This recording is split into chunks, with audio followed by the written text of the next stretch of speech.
Depois de muito sacrifício, a gente conseguiu conectar. Então, deixa eu dar boa noite de novo para todo mundo aqui.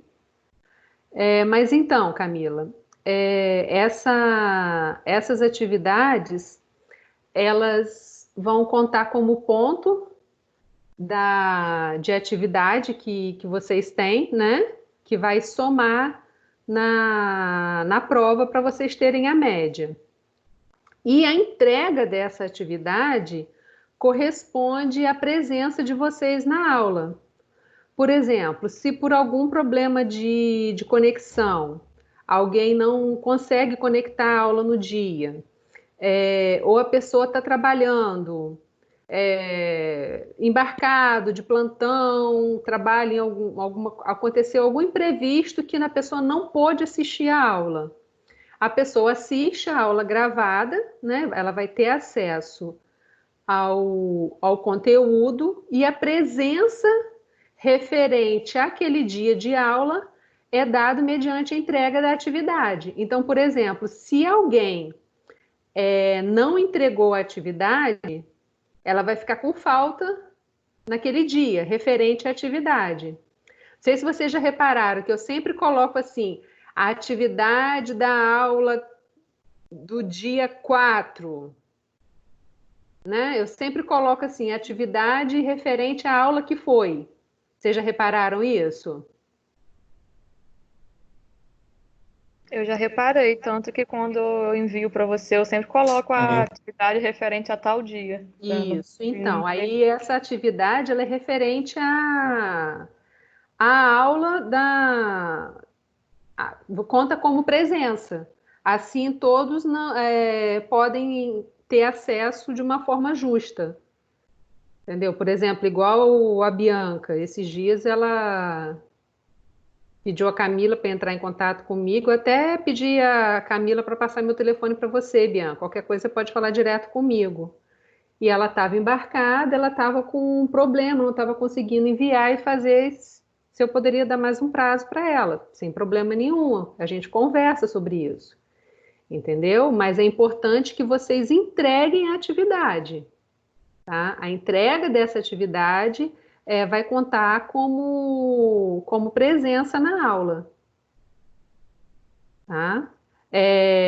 Respondi sua pergunta, Camila?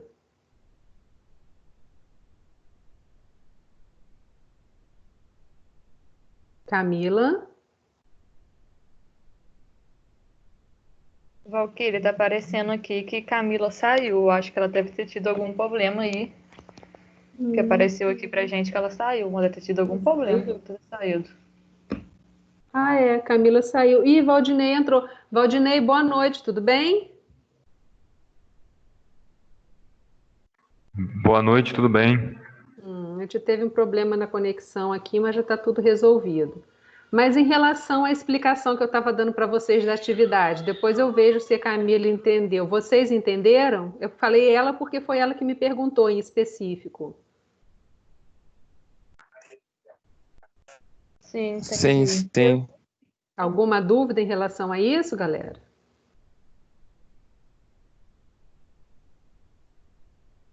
Não. Então tá jóia. Olha só, deixa eu me ajeitar aqui. Hoje a gente vai falar sobre sistema digestório, tá? Já comecei a gravação da aula, já tem um tempinho. Deixa eu abrir a minha tela aqui para compartilhar com vocês.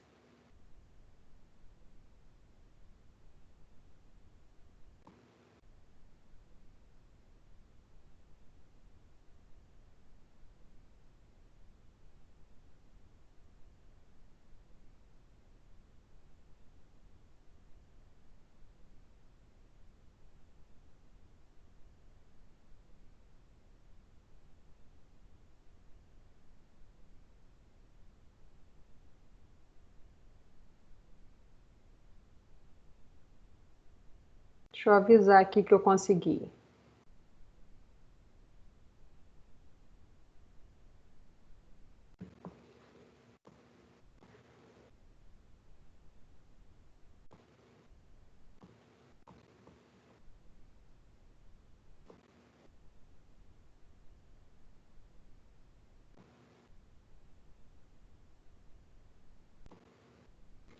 Vocês estão vendo a minha tela?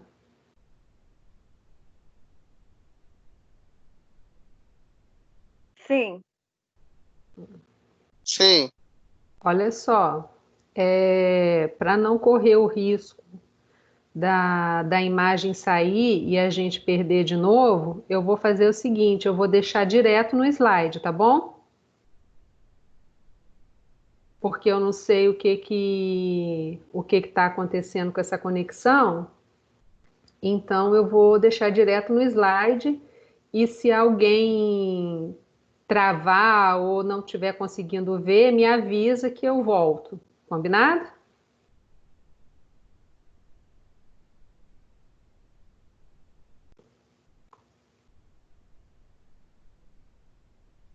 Gente, vocês estão me ouvindo? Combinado, professor.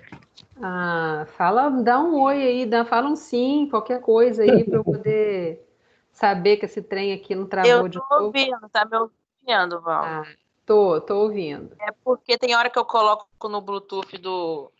Ó, quer ver? Deixa eu mostrar. Do fone, aí ele não sai o som, entendeu? Tá. Eu prefiro ouvir que o meu celular é muito baixo. Aí não dá para ficar Entendi. falando, tá? Então tá, e qualquer coisa se travar, vocês me avisam, por favor, tá bom? Ok. Então vamos lá, galera. Hoje a gente vai falar sobre sistema digestório. Eu vi a atividade de alguns, não li todas, tá?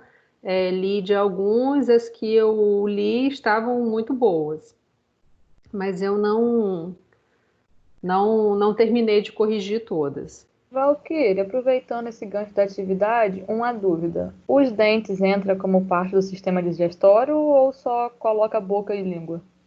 Como anexo, a gente vai, eu vou falar tudo sobre o sistema digestório hoje. Ah, então Mas show. se você Comigo eu não, não mas se coloquei, você, não mas se coloquei. você não colocou, não tem importância não, tá? Ah, então tá bom. É porque era só Mas, uma dúvida que eu e as meninas mas estavam tendo no grupo, então, a gente não sabia. antigamente a gente não considerava não, tá? Uhum. Peraí que tem alguém querendo entrar aqui. Antigamente a gente não considerava não. Eu digo antigamente quando eu estudei. Não estou conseguindo. Tem alguém tentando entrar aqui?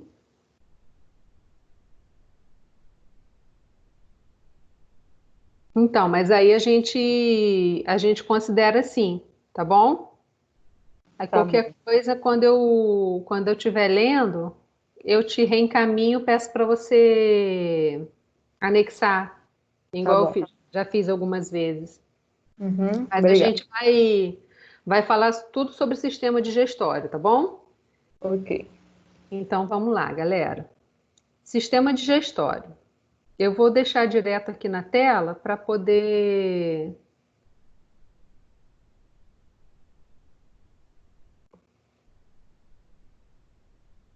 O sistema digestório é formado por um conjunto de órgãos cuja função é transformar os alimentos por meio de processos mecânicos e químicos. Gente, antes da gente começar a aula, vamos lembrar de uma coisa: essa aula é aula de anatomia clínica. Então, a gente não vai abordar fisiologia, fisiopatologia, tá? A gente vai ter um enfoque para anatomia clínica. Claro que a gente vai dar uma pincelada sobre a função, vai dar uma pincelada sobre algumas patologias, que a gente traz esse gancho para a nossa prática, para a nossa vivência, né? No caso, eu sempre tento colocar patologias que sejam da realidade, da prática clínica do enfermeiro, né? Que vocês são futuros enfermeiros, então sempre a prática clínica. Agora a parte de fisiologia, histologia, patologia, esses detalhes pormenores não é o foco da nossa aula, mas eu vou dar uma pincelada em alguma coisa. O nosso foco é voltado para a anatomia, tá bom? Então, às vezes, a Valquíria falou pouco disso, é porque não é o enfoque da nossa matéria. Mas é importante a gente contextualizar todos os sistemas, né? Que o nosso corpo é uma engrenagem única. Então é muito importante a gente contextualizar isso, mas não vamos perder o nosso foco da aula. Então, Valquíria, antes de você começar, é Valdinei que está falando. Eu gostaria de te pedir uma coisa. Se você pudesse, não sei se cabe a sua aula, mas se você pudesse, à medida que você fosse passando pelos órgãos, você poder falar a questão das enzimas, porque isso às vezes causa um pouco de dúvida, e isso é muito importante. É assim, pelo menos o básico, o tipo, a sim. enzima que atua em cada órgão, Uhum. e, Eu entendeu? Isso já ajuda bastante. eu coloquei em algumas, Valdinei. Eu não sei se vai responder todas as suas dúvidas, mas a gente tem 99 slides hoje. É, e eu Ótimo, tá bom. coloquei, e eu coloquei as principais enzimas, sim. Mas se tiver alguma que você esteja com dúvida, você fala. Mas eu coloquei sim, tá bom? Mas Ok, eu gosto obrigado. muito que vocês falem. Eu fico feliz. Quando fica todo mundo quietinho, eu fico agoniada. Então, vamos lá. E qualquer coisa você me sinaliza aqui, tá? Então, vamos lá. O sistema digestório, ele é formado pela boca, pelo esôfago, pelo estômago, pelo, e pelos intestinos. E nós temos os órgãos anexos também. Eu fiz esse diagramazinho aqui para poder facilitar e a gente vai falar de cada um deles. Então, depois a gente retorna a essa imagem inicial, tá? Vamos esmiuçar todos, um por um. Vamos falar de cada componente desse sistema. Então, os principais, nós temos a boca, e depois a gente vai falar sobre a boca, sobre o que compõe a boca, assim como a gente vai falar sobre o que compõe a faringe, tá? Mas a gente vai falar dos órgãos principais, que é a boca, a faringe, o esôfago, o estômago, que é dividido entre o duodeno, jejúlo e ilho, e o intestino grosso, que é o seco, o colo ascendente, o colo transverso, o colo descendente ou sigmoide, o reto e o ânus. E os auxiliares? Dentes, língua, glândulas salivares, fígado, vesícula biliar, pâncreas e apêndice. Então, na aula de hoje, a gente vai falar sobre todos esses separadamente. Então, primeiro, a gente vai falar sobre a boca. Então, eu estabeleci uma ordem. Nós vamos começar pela entrada, que é o primeiro órgão, a boca, e vamos até a saída, até o reto e o ânus, tá? Então a gente vai seguir uma explicação de crânio caudal, tá bom? Então primeiro a gente vai falar da boca. A boca é a porta de entrada dos alimentos no tubo digestivo. Corresponde a uma cavidade formada por uma mucosa, onde os alimentos são umidificados pela saliva, que é produzido pelas glândulas salivares.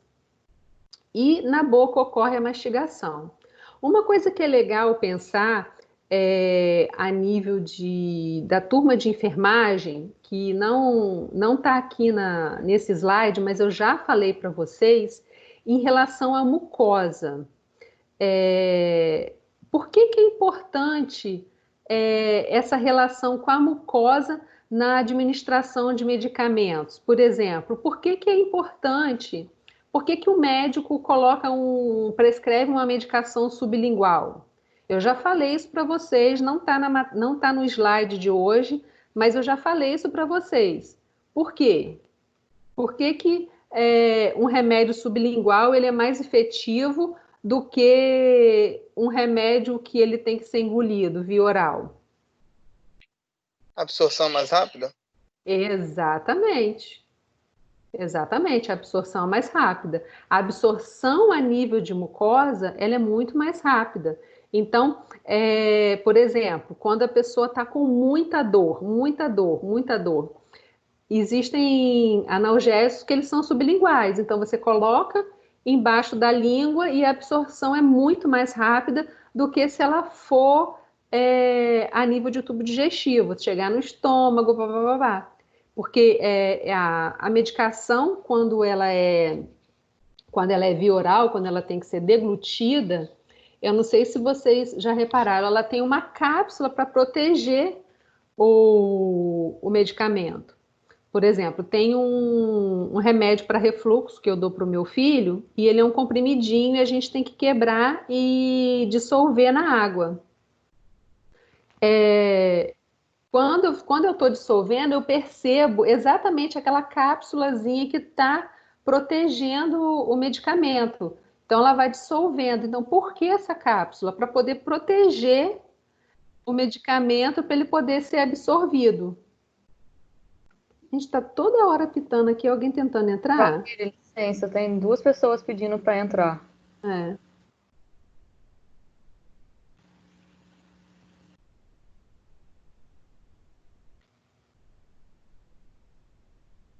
Daiane e Mariana.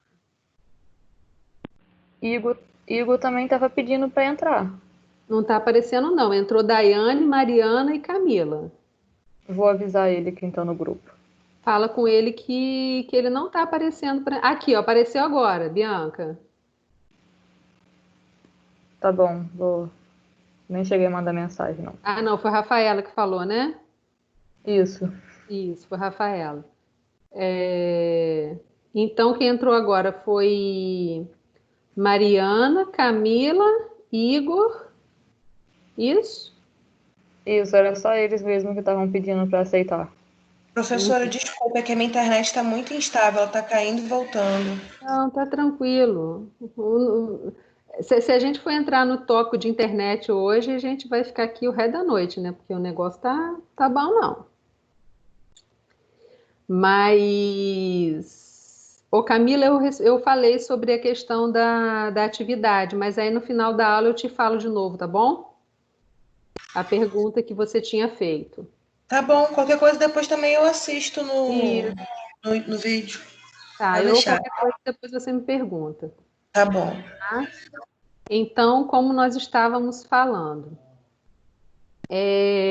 não está no slide, mas uma coisa que é muito importante para a vida do enfermeiro é a questão da mucosa, né? A mucosa do nariz, a mucosa anal, a mucosa da boca. A absorção de medicamentos a nível de mucosa, ela é muito maior. Então, por isso que quando tem um quadro agudo, e não se faz, e vai se fazer uma medicação, tem preferência por fazer medicação sublingual, por exemplo. Claro que existe a endovenosa, mas isso aí vai depender da clínica do paciente. Mas a medicação, a via de absorção a nível de mucosa, ela é muito maior, tá? Então, voltando em relação ao sistema digestório. A cavidade oral é onde entra o alimento, onde ele é ingerido para ser preparado para a digestão no estômago e no intestino delgado. O alimento ele é mastigado pelos dentes e a saliva proveniente das glândulas salivares, que facilitam a formação do bolo alimentar. Então, esse processo é um processo que eu consigo controlar. O processo de mastigação, o processo de deglutição. Até esse processo é um processo voluntário. Depois ele se torna um processo involuntário. Mas essa parte a gente está falando de um processo voluntário. Então, a deglutição ela é iniciada voluntariamente na cavidade da boca. Essa fase voluntária do processo empurra o bolo alimentar da boca para a faringe, que é a parte expandida do trato digestório, onde ocorre a fase automática da deglutição. Então, a partir da faringe, já entra no movimento involuntário. É um movimento automático no qual nós não conseguimos parar. Eu não consigo falar e falar assim, movimento peristáltico, para. Eu não consigo fazer isso. Mas se eu estiver mastigando alguma coisa e eu quiser parar de mastigar, eu mastigo, tá? Então, aqui a gente consegue perceber perfeitamente quando o ato é voluntário e quando o ato é involuntário. Tá? Então, nós temos na cavidade oral, nós temos os dentes e nós temos a língua.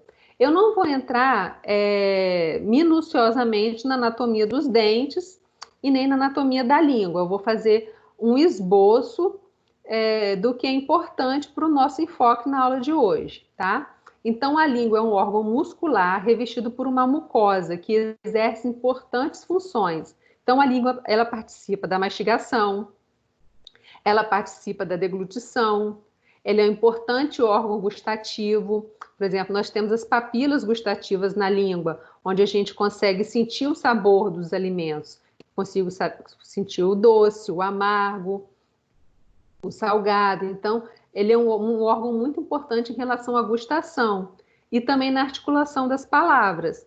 Por exemplo, pessoas que têm problema no freno labial, né, que tem o popular língua presa, ela fala assim, ela não consegue, e fica travado. Por quê?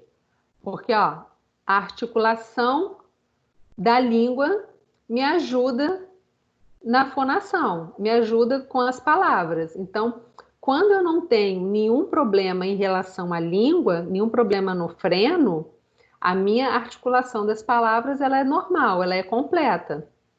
Agora, se eu tenho algum problema em relação a isso, a fala não fica direita, fica presa aqui. Vocês estão conseguindo me ver o teatrinho, a palhaçada da pessoa?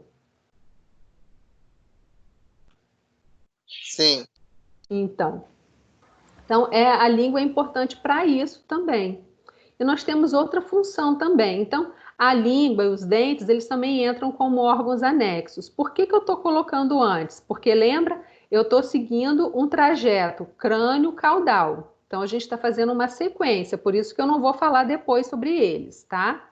Então, qual é a função do dente? O dente são estruturas rígidas, esbranquiçadas, implantadas na cavidade da maxila e da mandíbula, que tem a principal função de mastigação. Eu me lembro que quando eu era criança, a gente ia estudar sobre o sistema digestório, a gente aprendia, a gente decorava na escola, né, que os dentes serviam para triturar os alimentos, né? E eu ficava imaginando, né, o dentinho lá cortando e triturando os alimentos. Então, a principal função do dente é a função da mastigação, de diminuir essas partículas, de diminuir esse conteúdo, esse alimento em partículas menores para ele ser digerido depois. Então, os dentes auxiliam no rompimento físico do alimento e a língua auxilia na mastigação e na deglutição, tá? Os demais órgãos anexos nunca entram em contato direto com o alimento. Então, por exemplo, quando a gente pensa nos órgãos anexos, vamos ver aqui, os órgãos anexos. Quais os únicos que entram em contato direto com o alimento? São os dentes e a língua. As glândulas salivares, o fígado, a vesícula, o pâncreas e o apêndice, eles não entram em contato direto com o alimento, tá? E outros órgãos anexos são as glândulas, que são as glândulas a parótida, a submandibular e a sublingual. Tá? Então, qual a importância das glândulas salivares? As glândulas salivares são consideradas órgãos anexos do sistema digestório. Mas em relação à sua localização, como eu já falei antes, nós vamos descrever ele agora de uma vez. Tá? Então, uma da excreção das glândulas salivares é a saliva. Qual a importância da saliva? Ela serve para umedecer esse alimento e também pela dissolução e pela lubrificação desse alimento, pelo início da digestão, através da enzima da amilase e da pitialina. Aí, Valdinei, estamos começando a falar de algumas enzimas, tá? Ok, show. Então, qual é a função dessas enzimas, da amilase e da pitialina? Elas servem para começar a degradação do alimento. Então, a saliva, ela vai ajudar a umedecer e ela vai ajudar a lubrificar e ela vai começar a degradar esse alimento. Então, o início da degradação do alimento, ele começa na cavidade oral, na cavidade da boca, através da mastigação, da trituração dos alimentos e da umidificação do começo da digestão através das enzimas, que no caso a gente está citando a amilase e a pitialina. Então, só lembrando das glândulas salivares, as parótidas, a submandibular e a sublingual. Tá? Só um exemplozinho de novo delas, mas a gente já falou delas no sistema endócrino. Tá? Posso seguir, gente? Posso seguir para a faringe?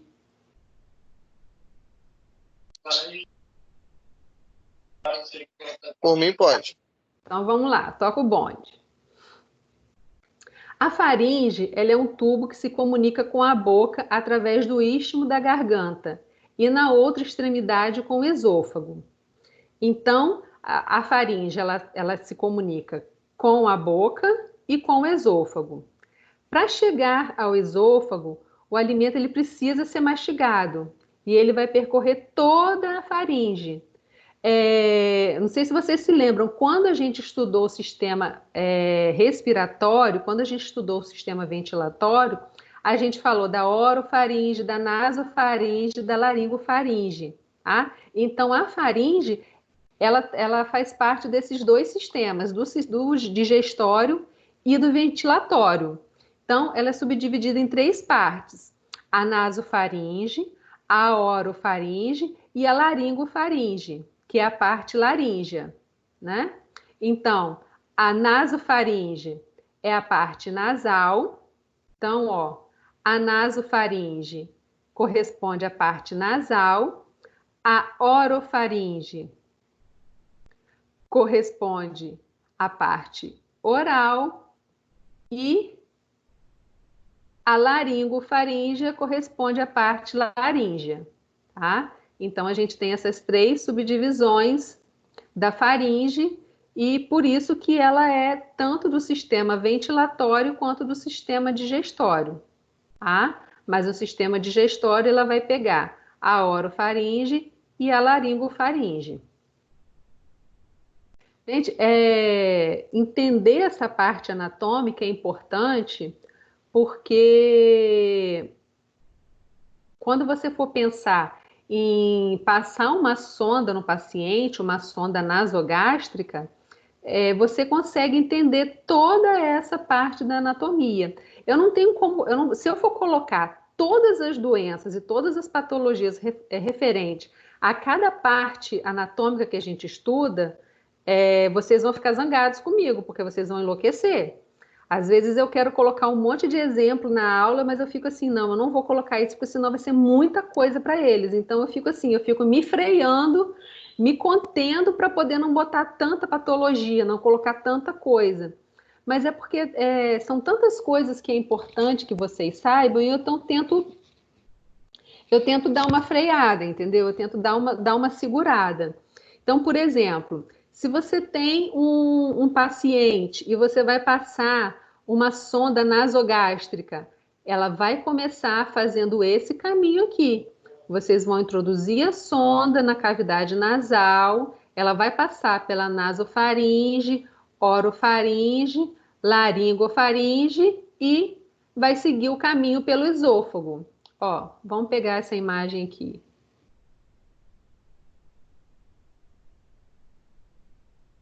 Ó, então, estão me acompanhando aqui, gente, com o cursor do mouse?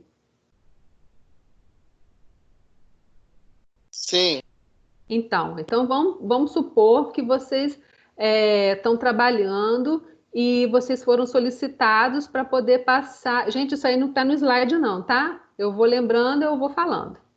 Então, vocês foram solicitados para poder passar uma sonda nasogástrica. Então, naso é nariz, tá? Então, ela começa no nariz e vai para onde? Até o estômago, tá? Então, nasogástrica, tá? Então, ela vai entrar no nariz, ela vai passar pela nasofaringe, orofaringe, laringofaringe, vai passar pela faringe, pelo esôfago até chegar no estômago, tá? Quando se faz isso, gente, depois faz um exame de imagem para poder saber o posicionamento certinho. Não vamos entrar no detalhe da técnica, tá? Isso aí é outra coisa, é outro aspecto. Mas é legal que vocês saibam, poxa, para que eu estou estudando anatomia? Para que eu estou estudando anatomia de novo? Se eu já estudei lá no segundo período, e agora eu estou estudando anatomia de novo. Para que eu estou estudando isso? Para que vocês consigam entender, para que vocês consigam ter essa vivência, que vocês tenham esse olhar, tá? Então é legal quando vocês forem passar por esse procedimento, vocês vão lembrar da aula, vai lembrar, olha, a Valquíria falou que passava, aí vocês imaginam, vai imaginando o caminho, vai imaginando o trajeto, e assim fica muito mais fácil de vocês conseguirem entender esse processo, até mesmo para poder explicar para o paciente, tá? Alguns pacientes estão lúcidos, alguns não, isso aí vai depender da clínica do paciente, mas é legal a gente entender isso, é legal a gente ter essa vivência.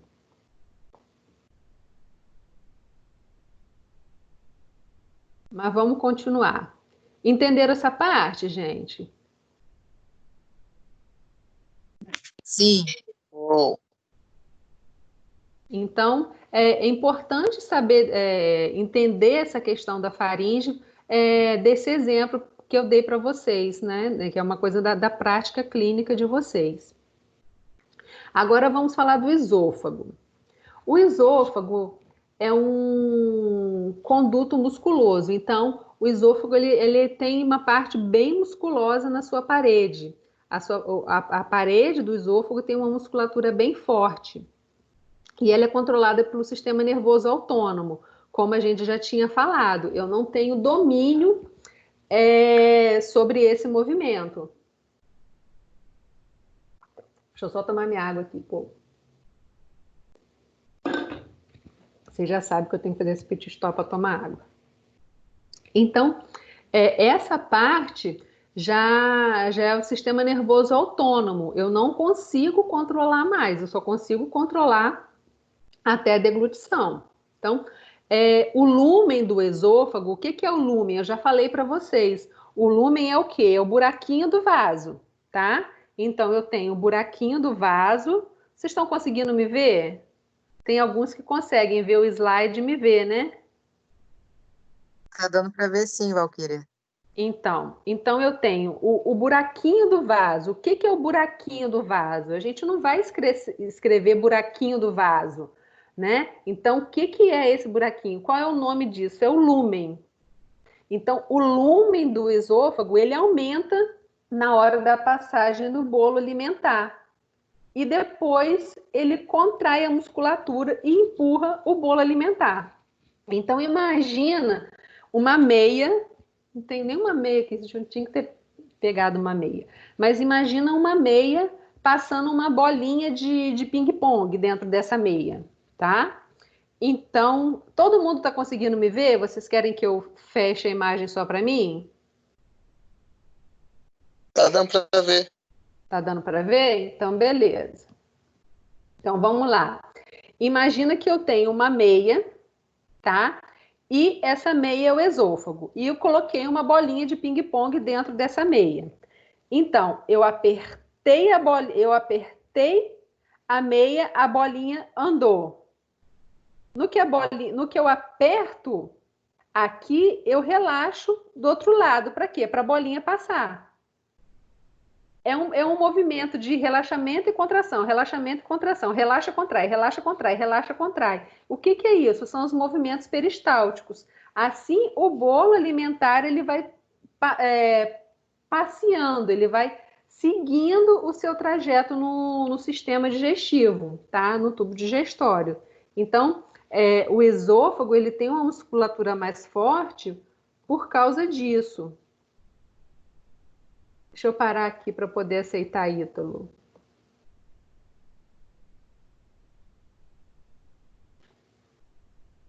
Pronto, já aceitei Ítalo. Mas então, como a gente estava falando, então, o esôfago ele é importante no trajeto, né, nessa passagem do bolo alimentar. É um movimento que a gente não consegue controlar, esses movimentos peristálticos, então é um movimento de contração e relaxamento, para que o bolo possa passar, tá? Então, ocorrem ondas de contrações, conhecidas como peristaltismo ou movimentos peristálticos, do conduto musculoso, que vai espremendo os alimentos e levando em direção ao estômago. Vocês conseguiram entender essa questão do movimento peristáltico, gente? Ou vocês querem que eu explique de novo? Pô, mim tá de boa. Então tá, então vamos lá. Então, olha só, a imagenzinha que eu estava falando para vocês. Então, eu tenho uma contração muscular e eu tenho um relaxamento, o bolo alimentar passa. Eu tenho uma contração, em cima um relaxamento, o bolo alimentar passa e assim vai sucessivamente até o bolo alimentar chegar no estômago, tá? Então, ele contrai, relaxa, passa. Contrai, relaxa, passa. Então, o que que é isso? É um movimento rítmico que a gente chama de movimento peristáltico ou o peristaltismo, tá? Essa imagem é uma outra imagem para vocês, falando desse mesmo exemplo. Então, o músculo contrai, depois ele relaxa, o bolo alimentar passa e vai seguindo esse movimento em todo o esôfago, até chegar no estômago, tá? Então, quando o alimento é triturado e ele passa pelo esôfago, ele vai chegar no estômago. Quando ele vai chegar no estômago, existe uma espécie de válvula, que é chamada de esfíncter esofágico inferior. Lembra que eu falei para vocês que o esfíncter ou as válvulas, elas funcionam como uma porta? Ela abre e fecha. Então, imagina o esfíncter funcionando também como uma válvula, tá? Que ela abre e fecha, controlando a saída. No caso, a gente está falando do bolo alimentar, tá? Então, o final, esse último estágio do esôfago para chegar no estômago, ele é chamado de esfíncter esofágico inferior, tá? Ah, Valquíria, por que você está falando disso? Vocês vão entender já já, tá? Então, quando ele abre, o alimento passa para o estômago e depois ele se fecha. Qual a importância disso? Ele impede o refluxo, ele impede a passagem do suco gástrico para o esôfago. Então, esse esfíncter esofágico inferior ou gastroesofágico, ele é importante porque qual a importância dele? Que ele não deixa o conteúdo do estômago, ele não deixa o suco gástrico passar para o esôfago. Que a gente sabe que o conteúdo do estômago ele é um conteúdo altamente ácido, para poder degradar todo o alimento, para poder fazer o processo digestivo. Então, esse conteúdo é um conteúdo muito ácido. Então, se ele passar para o esôfago, é aquela queimação que as pessoas sentem, é aquele refluxo. Então, esse refluxo ele acontece quando eu tenho algum problema nesse esfíncter esofágico inferior. Então, aqui, ó, a gente tem o esfíncter esofágico superior, ocorre todo o movimento peristáltico e quando vai chegar no estômago, esse esfíncter esofágico inferior, ele abre, é como se fosse uma portinha, uma válvula. Ela abre, o conteúdo do bolo alimentar, ele passa e rapidamente ele fecha, tá? Isso funciona justinho, bonitinho, perfeitinho. Quando eu tenho alguma anomalia, quando essa válvula ela tá fraca, ela tá frouxa por algum motivo, existem N patologias que a gente não vai entrar no caso agora, mas quando essa válvula ela tá frouxa, o que acontece? Eu tenho o refluxo, tá? Então, o processo de refluxo é quando eu tenho alguma coisa, algum problema a nível do esfíncter esofágico inferior, tá? Então, por que a gente está estudando isso? Olha só que legal, agora vocês já entenderam o processo do refluxo. Olha essa imagem aqui, muito, muito legal essa imagem. Então, tá escrito aqui, algumas pessoas, essa válvula ela não funciona bem, como eu já falei para vocês, ela fica frouxa, ela fica muito tempo aberta. E o que isso faz? Isso faz com que haja um refluxo do conteúdo gástrico do estômago para o esôfago. Então, olha, vocês estão conseguindo ver a válvula aqui? Quem que está passando aqui, galera? Olha, quem está passando aqui é o diafragma. Eu já vou mostrar para vocês uma imagem. Ó, vamos entender aqui. Ó, vocês estão comigo aqui? Sim. Então, vamos entender isso aqui para a gente seguir. Então, vamos lá na parte anatômica, tá? Eu tenho a faringe, depois eu tenho o esôfago, tá? E do esôfago eu venho para o estômago. Só que o nosso corpo, ele é uma máquina perfeita com todos os sistemas funcionando ao mesmo tempo. O esôfago, do esôfago para o estômago, nós temos quem aqui? Nós temos o diafragma, esse músculo lindo, maravilhoso, enorme, responsável pela respiração, e ele também é responsável pela divisão, tá? Do tórax, tá? Dos órgãos do tórax para os órgãos abdominais, tá? Então, tem uma aberturinha no diafragma, uma aberturinha pequenininha no diafragma, um orifício, que esse orifício, quem passa nele? O esfíncter. Gente, existem várias coisas passando aqui, mas vamos pensar agora no esôfago, tá? Então, o que acontece? Tem uma aberturinha no diafragma, olha, o diafragma tá aqui, como eu falei para vocês, esse músculo lindo, maravilhoso, que eu sou apaixonada por ele, tá? E eu tenho um orifício no diafragma, onde o esôfago passa para chegar no estômago. Gente, em português, quando a gente vai falar hiato, hiato é uma pausa, tá? Então, o nome dessa passagem aqui é hiato esofágico, tá? É a passagem, tá? É onde o esôfago passa para poder chegar no estômago, tá? Então, ó, o esôfago, ele é um tubo muscular que se estende da faringe até o estômago. Acompanha comigo. Então, ele vem da faringe até o estômago. Ele está localizado posterior à traqueia. Então, quem está aqui na frente, ó? Cadê a imagem? Ó, quem está aqui na frente? A traqueia está na frente. Quem está atrás é o esôfago. Ele vem em direção a quem? Ao estômago.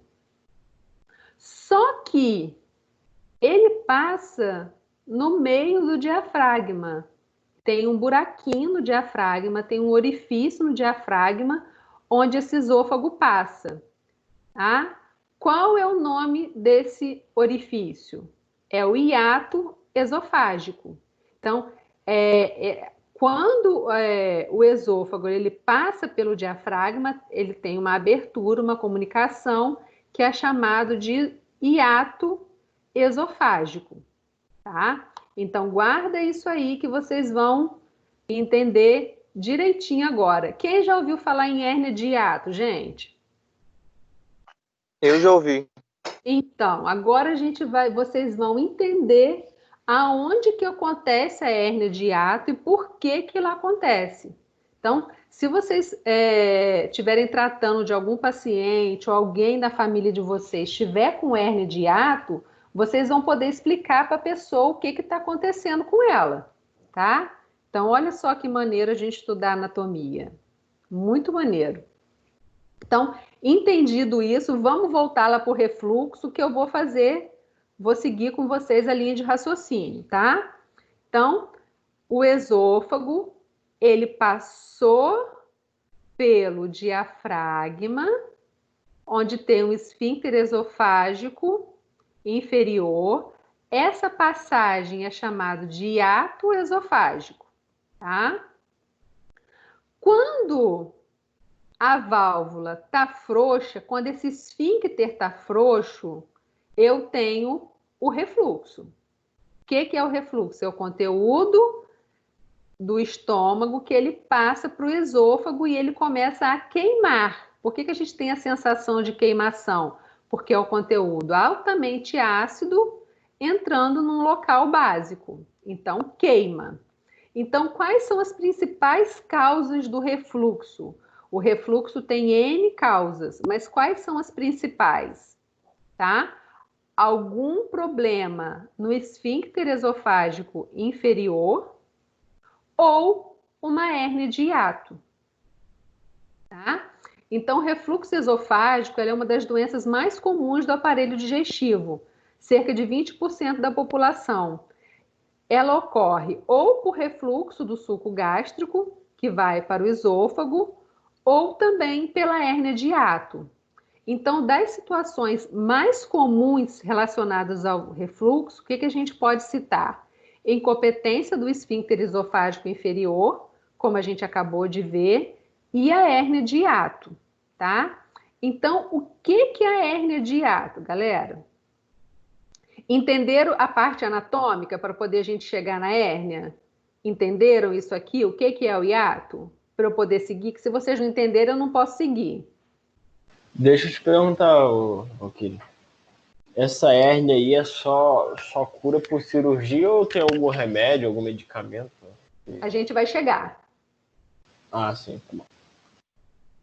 Te respondo daqui a pouquinho. Deixa eu só seguir o raciocínio. Alguém não entendeu essa parte? Eu já te respondo. É Kevin, né? Isso. Tá, já te respondo, Kevin. Alguém não entendeu essa parte para eu poder seguir? Porque senão eu vou seguindo e vocês perdem a linha de raciocínio.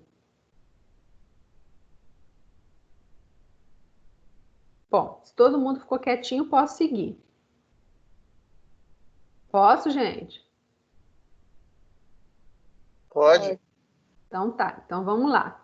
Então, eu tenho o hiato aqui, que é um local anatômico, tá? Então, a hérnia de hiato, o que acontece na hérnia de hiato, tá? Então, para chegar no estômago, o esôfago ele passa por um orifício no músculo do diafragma, que separa o tórax do abdômen. Que orifício é esse? É o hiato, tá? Esse orifício ele está mais largo e mais frouxo do que deveria. Então, o que acontece? Ó, normalmente, fisiologicamente, aqui eu tenho o hiato, tá? Ele está normal, ele está íntegro, a musculatura dele está rígida, está firme, tá? Então, ele tem a contração fisiológica que faz com que o esôfago ele se conecte no estômago normalmente, sem problema nenhum. Por uma série de fatores, tá? Eu tenho uma fraqueza dessa região do hiato, que é onde esse orifício que passa no diafragma, onde passa o esôfago, essa parte do músculo ela fica frouxa. Quando ela fica frouxa, o que acontece? Parte do estômago atravessa a cavidade abdominal e vai para a região do peito. Então, olha só, uma parte do estômago, ela atravessou a região do hiato, que estava frouxa, tá? E ela foi para o tórax, para a região do peito, porque o diafragma, ele não separa o tórax da cavidade abdominal. Então, o que acontece? Vocês imaginem uma estrutura fazendo uma pressão. Quem que está aqui perto, gente? O diafragma, ele está... Quem que repousa no diafragma? Não é o coração e os pulmões? Se essa hérnia está aqui, ela não vai empurrar? Existem muitas pessoas que têm dores parecidas com infarto e quando vai fazer o exame é uma hérnia de hiato. Então, toda pessoa que sente dor parecida com infarto é hérnia de hiato? Não. Tem que ir ao médico, tem que averiguar o que está acontecendo, porque realmente a pessoa pode estar infartando. Mas essa condição, se essa hérnia tiver muito grande, a pessoa vai sentir muita dor. Ela vai sentir uma dor muito forte na região do peito. Por quê? Porque tem uma pressão, tem um agente estranho nessa região, então ela vai estar comprimindo as demais estruturas, então a pessoa vai sentir muita dor. Aí vem a pergunta que Kevin me fez. Kevin, existem alguns medicamentos que eles vão controlar, tá? A parte de acidez estomacal para tentar controlar esse refluxo. Mas se essa hérnia for muito grande, a pessoa não consegue conviver com ela e vai ter que fazer cirurgia. Tá? Então, primeiro o médico ele tenta o tratamento conservador com alguns tipos de medicamento, mas quando essa hérnia está muito grande, ela não consegue retroagir, ela não consegue retroceder, ela não volta para o lugar de origem. Aí tem que fazer cirurgia, Kevin. Tá? Então, sim, entendi. Então quer dizer que essa hérnia ela acontece por causa da acidez? Não, ela acontece por causa o refluxo. Olha só, a gente tem duas causas principais do refluxo. Vem aqui para mim, todo mundo me vendo. Vamos me ver todo mundo grande aqui. Tá todo mundo me vendo grandona aqui? Sim. Sim. Então, olha só, eu tenho várias causas do refluxo, várias, mas as duas principais, tá? Quando vamos a nível muscular, gente, eu tenho um problema a nível muscular. Assim como eu tenho uma hipotonia do deltoide, assim como eu tenho uma hipotonia do quadríceps e eu não consigo fazer determinados movimentos, os esfíncteres, eles têm fibras musculares também. Então, aconteceu alguma coisa, alguma patologia que teve uma hipotonia dessa região. Então, o refluxo, ele pode ter várias causas, entre elas, a hipotonia do esfíncter gastroesofágico inferior e pode ser uma hipotonia do hiato. Tá? Então, isso é a causa do refluxo. Então, o que acontece? Não tenho nada aqui agora. Peraí. Ó, vocês estão conseguindo ver a cordinha da minha garrafa? Sim. Ó, a cordinha da minha garrafa está aqui e está passando a minha caneta, tá? Ela tá justinha. Não tá justinha? Se ela tiver frouxa, o que vai fazer? Ela vai se mover, não vai? Só que a presença dos gases... Deixa eu botar aqui de novo. Peraí. A presença dos gases a nível de estômago, o próprio movimento que o estômago faz na digestão dos alimentos, ele faz com que a gente faça um movimento ascendente. Então, olha, esse esôfago ele vai subir, porque o hiato vai ficar frouxo, o esfíncter está frouxo, o hiato está frouxo e o esôfago vai subir. Quando o esôfago sobe, ele carrega quem que está agarrado nele? O estômago. Então, parte do estômago, ele atravessa a cúpula do diafragma e ele vai para a região do tórax. Tá? E com isso, todo o suco gástrico, ele vai começar a ter refluxo por esses dois fatores. Tá? Então, existem várias causas. Essas são duas causas anatômicas, tá? Respondi a sua pergunta ou quer que eu volte? Não, tipo, eu queria saber a causa que gera a hérnia, entendeu? Então... por causa do refluxo, né? Não. O que gera a hérnia, olha só. Aqui, ó. Tá vendo? Ó. O diafragma aqui, ó, aqui é o diafragma. Tá vendo o diafragma aqui? Ele tá justinho no esôfago, tá? Quando o hiato está frouxo, quando esse músculo está frouxo, quando ele está largo, o estômago sobe, o né? estômago sobe um pouquinho. Ah, Como o entendi. estômago sobe um pouquinho, o que tem dentro do estômago? Não tem todo o conteúdo ácido? Esse Aham. conteúdo ele vai acabar passando para o esôfago, aonde vem a queimação, aonde vem a acidez, onde vem as dores. Então, a hérnia de hiato, ela causa o refluxo também, e não o refluxo que causa a hérnia de hiato. Ah, sim, entendi. Entendeu? Entendi. Show, show. É quando o hiato ele está mais largo, quando ele está frouxo. Tá? É quando ele está frouxo. Vamos botar esse exemplo, quando ele está frouxo. Aí, o que acontece? O estômago passa e acontece a hérnia de hiato. Como que é feita a cirurgia que você perguntou? Retorna o estômago para o local de origem, faz cirurgia laparoscópica, aquelas do furinho, tá? Que a gente já viu em outras aulas. Aí eles vêm, costuram o músculo, costuram o diafragma, costuram a região do hiato, aí vai ficar justinho de novo. E não vai ter a passagem do estômago. Se não tem a passagem do estômago, e se o esfíncter também está justinho, não vai ter refluxo. Tá? E isso é um procedimento cirúrgico, que aí vai depender da clínica do paciente, só faz quando está muito grande ou quando o paciente está sofrendo muito, com muitas dores.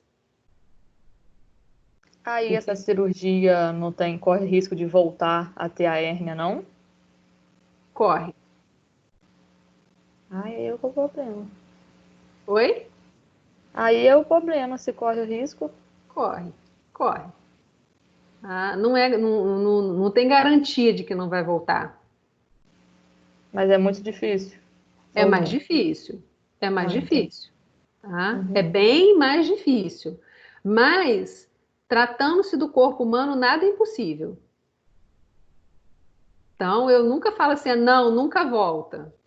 Sempre tem aquele pontinho fora da curva, o 0,001. Mas a probabilidade é bem menor. Entendi. Tá? Então, só lendo o que eu escrevi para vocês aqui, mas foi toda a explicação que eu já dei. Então, para chegar ao estômago, o esôfago passa por uma abertura no músculo do diafragma, que separa o peito do abdômen. Qual é o nome dessa abertura? Hiato. Quando essa abertura está muito grande, ela está larga, ou seja, o músculo está frouxo, parte do estômago sobe para dentro do peito, formando o que nós chamamos de hérnia de hiato, tá? E essa hérnia, ela enfraquece a válvula e aumenta o refluxo, tá? Isso que está escrito aqui foi toda essa explicação que eu dei para vocês. Alguém não entendeu? Se não entendeu, eu explico de novo. De boa. A Valquíria, não entendi, embolou em tal parte. Valquíria, a gastrite pode trazer junto com ela o refluxo ou não? Pode sim. Então, não é só a hérnia de hiato, nem esse outro nome que você falou que pode ocasionar o refluxo. A gastrite também pode. Também pode. São entendi. N fatores. São muitos fatores. E no caso, eu falei mais aqui mais da parte anatômica. Porque se eu colocar tudo, vocês vão zangar comigo. Porque imagina só, na aula de hoje, falando só alguns, já tem 99 slides. Você imagina se eu falar tudo. É porque ano passado eu tive gastrite com refluxo, aí eu fiquei na dúvida se estava certo. Geralmente, o que acontece? O gastrite é uma inflamação na parte gástrica, né, do estômago. Então, vamos pensar no nome. É uma inflamação na parte gástrica do estômago. Quando você tem um processo inflamatório, esse processo inflamatório ele pode ficar tão grande, e ele pode chegar aqui, ó. Cadê o esfíncter? Ó, vamos supor, a gastrite é um processo inflamatório na parede do estômago, tá? O esfíncter não está aqui, separando o estômago do esôfago? Aham. Esse processo inflamatório, ele pode se alongar, ele pode se distender de tal forma, vai depender da localização dele, que ele pode acometer o esfíncter. Vamos supor, se esse esfíncter inflamar e ele ficar inchadinho, ele vai conseguir fazer um movimento de válvula dele, de impedir esse conteúdo ácido para ir para o esôfago? Não, ele não vai conseguir. Então, pode causar a queimação, pode causar o refluxo também. Entendi. Entendeu? Uhum. Então tá show, tirou a dúvida que eu tava. Tá bom. Valquíria, Oi. paciente que tem hérnia de hiato, a hérnia pode acabar afetando também as pregas vocais, não pode? Não pela hérnia em si, mas Suco gástrico. pelo exatamente, pelo conteúdo estomacal, pelo suco gástrico. Pode sim, Sim. porque essa hérnia ela pode estar muito grande e esse conteúdo do estômago que é altamente ácido, ele pode subir para o esôfago, né? Ele pode ir atingindo todo o esôfago até chegar nas pregas vocais, sim, pode sim. Show. Aí é o que a gente chama de reação em cadeia, né? Uma coisa vai puxando a outra, que vai puxando a outra, que vai puxando a outra, que vai puxando a outra, que vai puxando a outra. Por isso que aconteceu qualquer coisa, gente, vamos resolver no início, para não gerar o que a gente chama de comorbidades. O que é comorbidades? São morbidades, são doenças, são patologias que vêm em conjunto com outras, tá? Então, esse problema nas cordas vocais é uma comorbidade de um problema a nível estomacal que ele não foi solucionado, que foi gerando, por exemplo, um problema no esfíncter, que gerou um problema de uma hérnia de hiato, que gerou um refluxo enorme e foi até atingir as cordas vocais. Então, isso são comorbidades. Quando a gente trata logo do início, a gente interrompe esse ciclo, a gente fecha essa cadeia e a gente diminui o que a gente chama de agravo. Tá? Respondi? Show. Posso seguir, galera?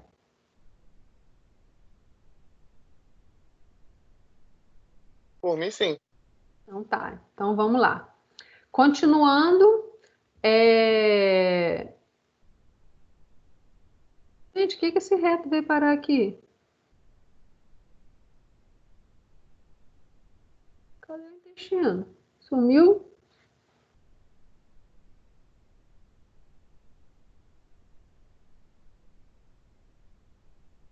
Gente, o meu slide fez uma bagunça, saiu da ordem aqui.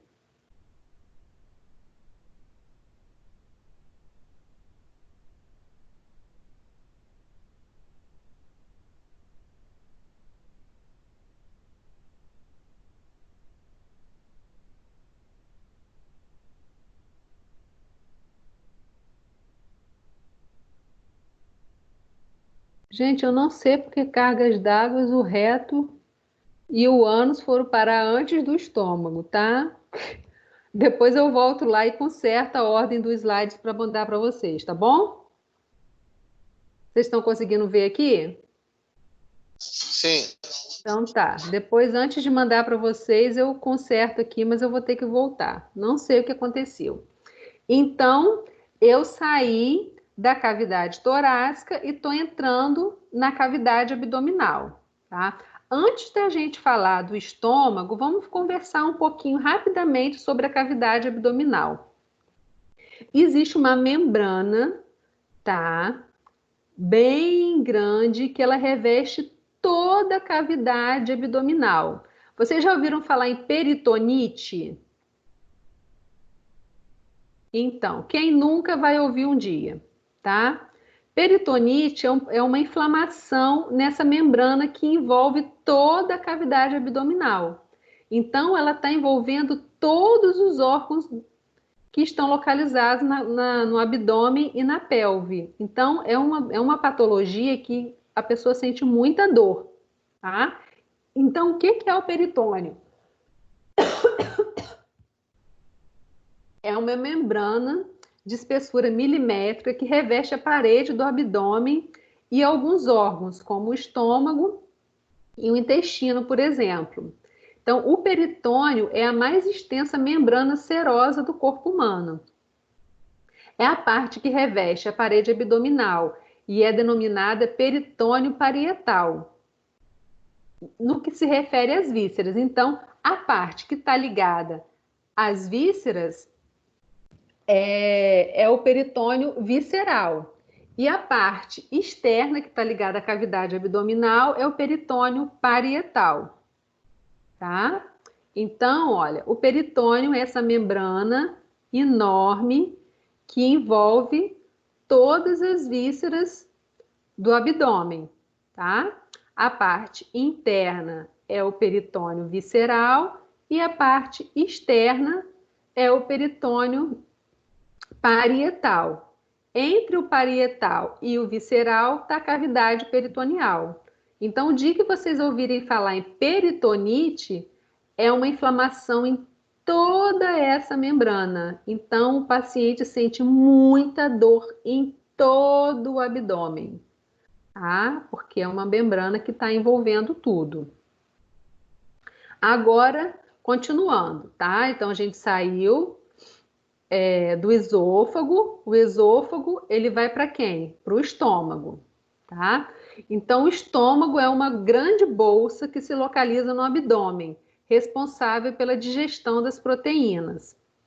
A forma e a disposição do estômago, ela varia de acordo com a idade e com os hábitos alimentares.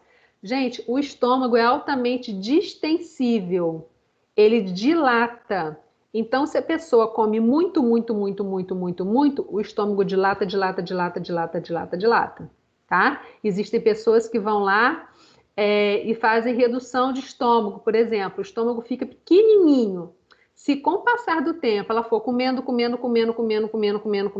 voltar aos velhos hábitos, aos hábitos errados, esse estômago vai distender totalmente de novo, tá? Então, o tamanho do estômago, ela varia de acordo com a idade e com os hábitos alimentares da pessoa, tá? O estômago, ele está localizado na parte superior da cavidade abdominal, logo abaixo do diafragma, que a gente já viu ele bem grudadinho no diafragma. E perto do fígado, repousando sobre quem? Sobre o colo transverso, tá? Eu não vou cobrar todos os pedacinhos do estômago para vocês, gente, mas é só a nível de curiosidade para vocês saberem. O estômago se divide em cárdia, fundo, corpo gástrico e parte pilórica, tá? Então, aqui eu tenho a cárdia, o corpo gástrico e a parte pilórica que está localizado no esfíncter pilórico, tá? Mas as partes do estômago eu não vou cobrar para vocês, não. Tá bom? Então, aqui, o que controla a entrada do alimento no estômago é o esfíncter esofágico inferior e o que controla a saída do conteúdo do estômago para o intestino é o esfíncter pilórico, tá? Então, os esfíncteres é legal a gente saber, tá? Então, o estômago é o segmento mais dilatado do tubo digestivo, como eu já falei para vocês. Em virtude dos alimentos permanecerem nele por muito tempo. Então, os alimentos ficam no estômago por muito tempo. Então, ele precisa ser maior para ele conseguir armazenar todo esse reservatório de alimento, tá? E depois disso, ele manda esse alimento para o intestino delgado e é controlado por quem? Pelo esfíncter pilórico. Gente, a garganta tá... Deixa eu beber uma água aqui.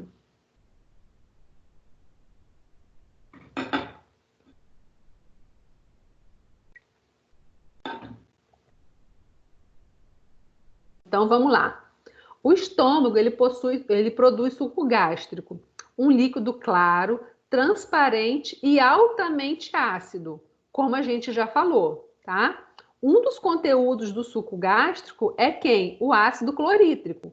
Por isso que acontece o quê? Por isso que queima tanto, tá? Por isso que a azia, o refluxo, ele queima tanto. Por quê? Por causa da presença do ácido clorídrico. E também está presente no estômago o muco e várias enzimas. Por exemplo, quais as enzimas que a gente encontra no estômago, que é secretado pelo estômago? A pepsina, a renina e a lipase, tá? Então aí, Valdinei, mais 3 enzimas para gente, tá? Então eu tenho a pepsina, eu tenho a renina e eu tenho a lipase, tá? Então o estômago, ele tem sobretudo uma função mecânica e de armazenar os movimentos. Então, os alimentos. Então, o estômago, ele faz um movimento de vai e vem, que ele vai misturando o conteúdo do bolo alimentar, e essas partículas vão ficar em partículas menores para poder facilitar a digestão. E quem que vai atuar ali? Além do muco, do ácido clorídrico, também tem a pepsina, a renina e a lipase, que vão atuar degradando esse alimento, tá? Então, o alimento, ele é parcialmente digerido no estômago e levado para o intestino delgado, tá? Só que no estômago a gente também tem um pouco de absorção de algumas substâncias e de água. Então, além dessa parte de digestão do estômago, da liberação das enzimas, o estômago também ele também absorve substâncias e também absorve água, tá? O hormônio, o estômago, gente, ele também tem uma função endócrina, tá? Mas essa função a gente vai estudar no sistema endócrino, tá? Então, essa função a gente vai estudar no sistema endócrino, mas vamos só dar uma pincelada, tá? Um dos hormônios secretados pelo estômago é a grelina, também conhecida como hormônio da fome, tá? Ele é um hormônio peptídeo produzido pelas células do estômago, que são as células épsilon, tá? E também pelo pâncreas.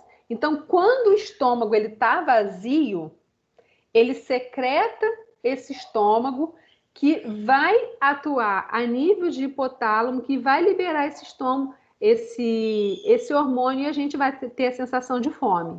Mas isso a gente vai falar melhor na aula de sistema endócrino. Não vamos embolar o meio de campo, não, tá? Eu estou colocando a nível para a gente ter uma noção, mas depois a gente fala melhor, tá? Seguindo depois o caminho do estômago. Então, do estômago, eu tenho o esfíncter pilórico, que eu vou para quem? Para a parte intestinal. Eu vou para onde? Para o intestino delgado, tá? Então, do estômago, eu vou para onde? Para o intestino delgado, tá? Então, o intestino delgado é a parte do tubo digestivo, que é onde começa essa parte do tubo digestivo e vai até o intestino grosso.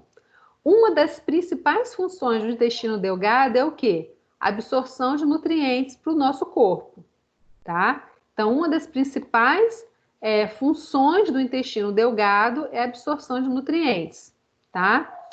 Depois que todos esses nutrientes são absorvidos, gente, eu não vou entrar em fisiologia, tá? Estou dando uma pincelada para vocês entenderem a parte anatômica. Depois a gente pegar a parte clínica, é só uma pincelada, tá bom?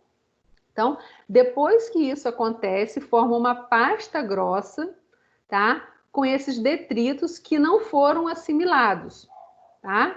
E esse conteúdo, ele está altamente fermentado, até mesmo porque do conteúdo que veio do estômago. E ele vai seguir para o intestino grosso, tá? Então, uma das principais funções do intestino delgado é o quê? A absorção de nutrientes, tá? O intestino delgado, ele está dividido em 3 partes. O duodeno, o jejuno e o ilho, tá? Então, a parte... Acho que alguém saiu aqui. Bianca, caiu a conexão dela. Deixa eu aceitar a Bianca aqui, gente. Você vai dar essa aula toda, professora? Vou. Quem Meu perguntou? cérebro tá bugando. Quem perguntou que eu não consegui ver aqui? Neto. Neto, respira aí, filho. Sabe por quê? Se eu não der isso tudo, vai embolar tudo. Vai embolar a nossa vida. Mas você está conseguindo entender? Depois você assiste a aula de novo, a gravação de novo. Tá legal, tá legal. Tá entendendo? Mas você está conseguindo... Tá indo? Tá quase, tá na metade pro final. Tá top. Eu sei que realmente é muita informação, né? Quando eu estou preparando a aula, aí me dá vontade de colocar um monte de patologia, um monte de doença, um monte de coisa. Aí eu me seguro e falo assim, não, é muita matéria, muita coisa para a galera. Então, eu dou alguns exemplos, até mesmo porque a anatomia clínica é isso, né? Vocês já estudaram anatomia, a gente lembra a anatomia e bota ela na clínica. Mas realmente eu reconheço que é bastante coisa mesmo e é muita informação. Por isso que está quase bugando aí, né? Tá top, tá top. Então o que a gente estava falando? A gente vai passar um pouquinho das 9, gente, porque a gente teve um problema de conexão, mas eu não vou passar muito não, tá? Só para a gente fechar isso, porque senão depois eu tenho que voltar tudo, a gente tem que voltar ao raciocínio, tá? Então, a gente estava falando de intestino delgado, tá? O intestino delgado ele é dividido em 3 porções: o duodeno, o jejuno e o ilho. Então, a primeira porção ligada ao estômago é o duodeno, depois a região medial é o jejuno e o final do intestino delgado, que vai se comunicar com o intestino grosso, é o ilho, tá?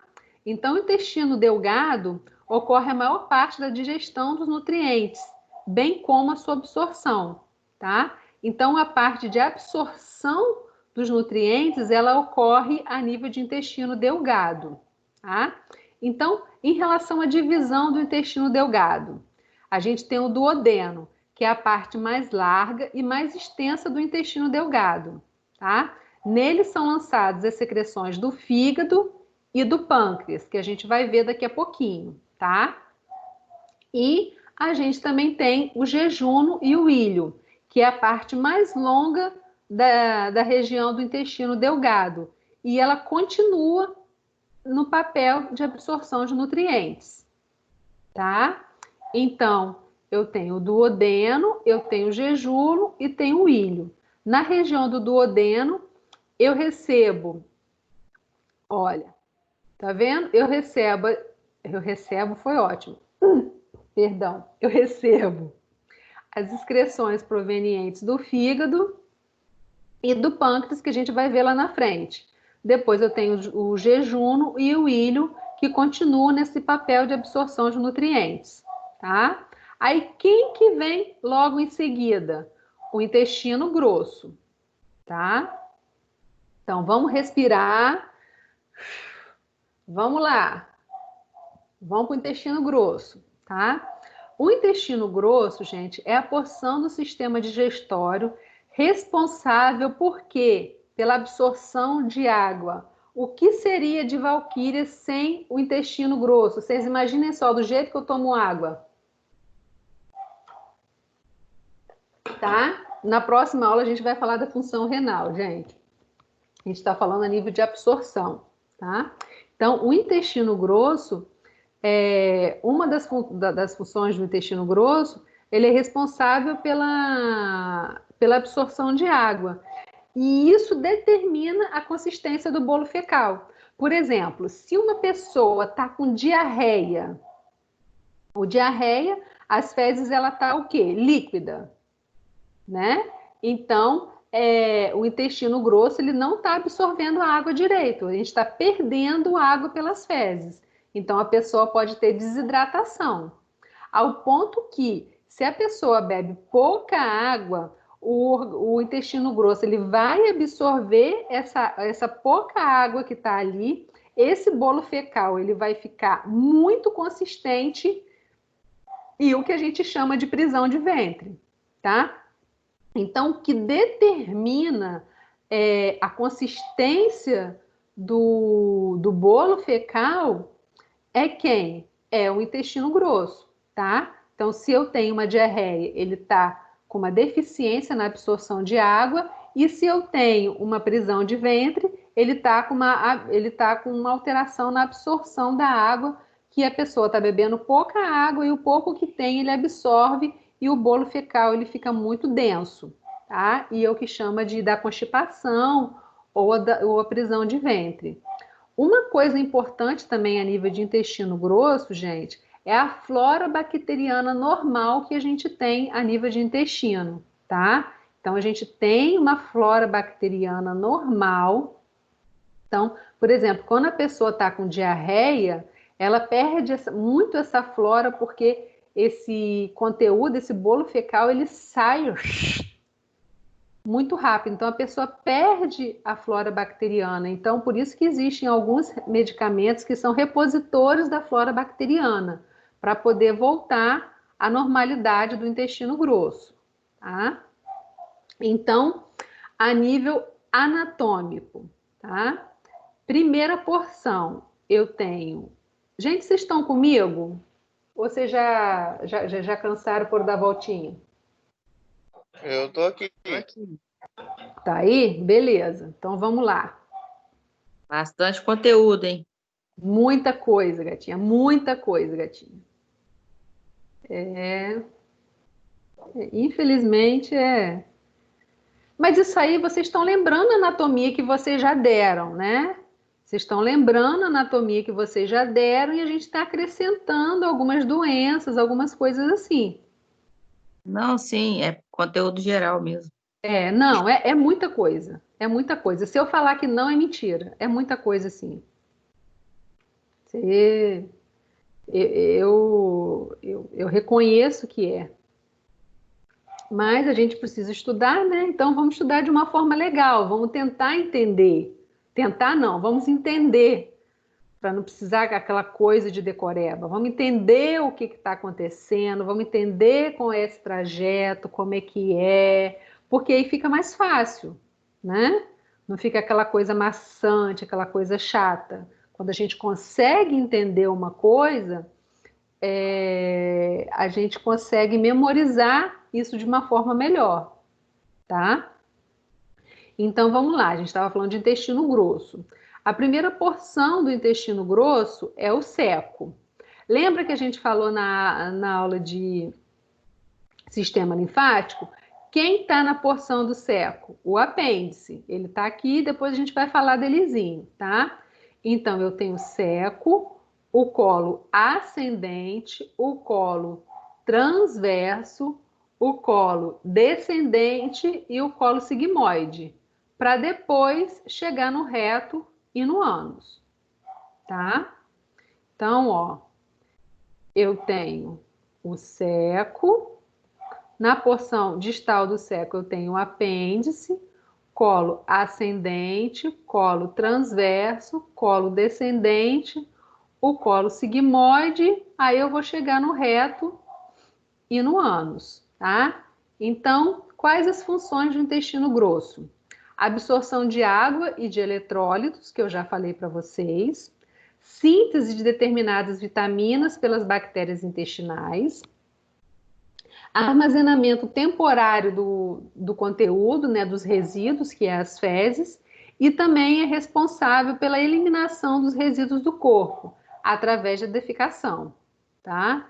Então, essas são as funções do intestino grosso. Lembrando, a gente não vai entrar na parte de fisiologia, tá, galera? Então, depois do intestino grosso, quem eu tenho? O reto. que eu não sei porque cargas d'água, o meu slide saiu da ordem. Então, vamos voltar lá para onde que foi esse reto.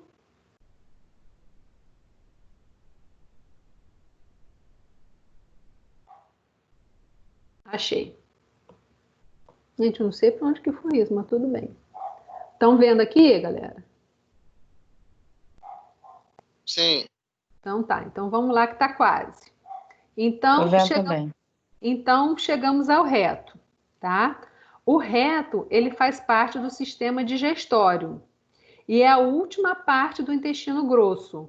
E ele se conecta com quem? Com o colo sigmoide, que a gente viu agora.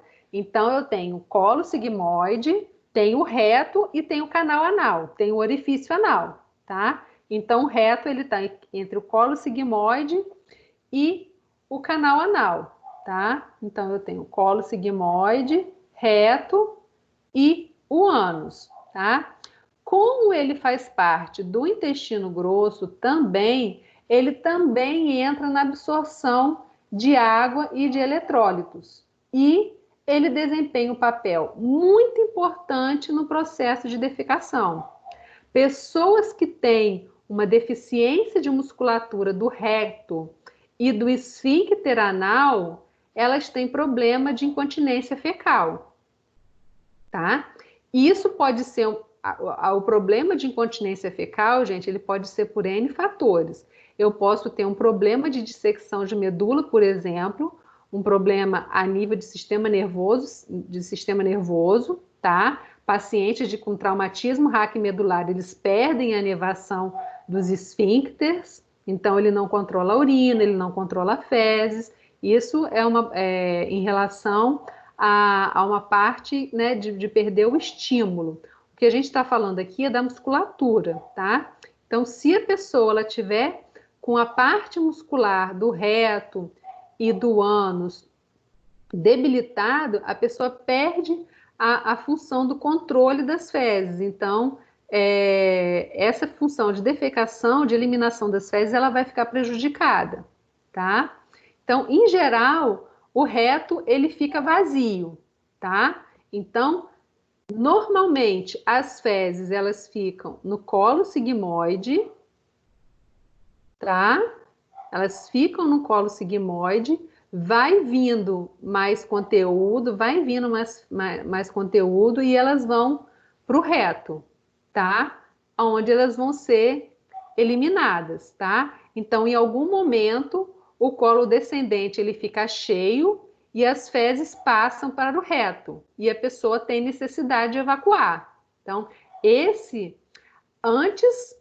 o início do processo era um processo voluntário, depois ele passou a ser um processo involuntário e agora a gente tem o final, um processo voluntário de novo, tá? Então, eu comecei com a mastigação, que era um processo voluntário, depois o meio do sistema digestório, ele é todo processo involuntário, onde eu não consigo controlar, e a gente chega no final, que a gente passa dos movimentos voluntários. Eu consigo, fisiologicamente, eu consigo evacuar, eu consigo defecar. Então, via de regra, adultos e crianças mais velhas, elas conseguem controlar esse impulso de ir ao banheiro, elas conseguem controlar esse mecanismo.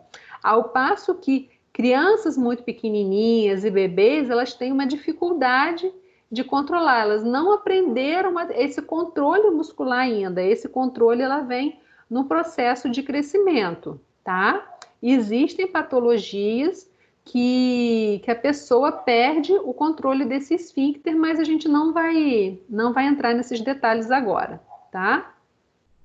Então, seguindo, eu tenho quem? O ânus, tá?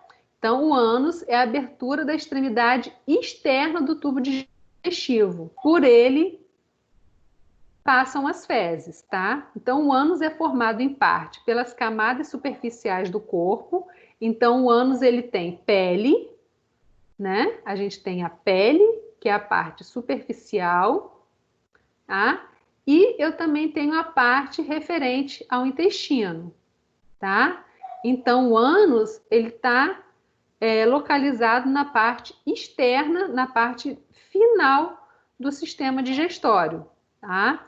E ele é controlado por um esfíncter, o esfíncter anal. Então, esse esfíncter ele fica fechado e a pessoa tem um estímulo de evacuar, então ela, pelo um processo voluntário, ela relaxa esse esfíncter e ela consegue defecar, tá?